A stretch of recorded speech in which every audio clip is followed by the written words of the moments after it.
لا الہ الا اللہ، لا الہ الا اللہ، لا الہ الا اللہ۔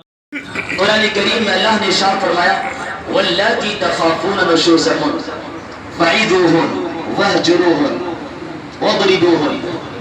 قرآن کہہ رہا ہے کہ پہلے آپ کی بیوی نے گالی دی، طلاق دے دی، بالکل غلط ہے۔ آپ کی بیوی نے منہ بگاڑا، طلاق دے دی، بالکل غلط ہے۔ آپ کی بیوی نے کہنا نہیں مانا، طلاق دے دی، بالکل غلط ہے۔ اتنی ذرا سی چیز پر طلاق نہیں ہے، طلاق کا معیار بتایا گیا۔ اگر آپ کی بیوی غلط کر رہی ہے، تمہاری بات نہیں مان رہی، ناجائز تعلقات ہیں، تمہیں الٹا بولتی ہے، قرآن کہتا ہے پہلے نمبر پر اسے لا الہ الا اللہ، لا الہ الا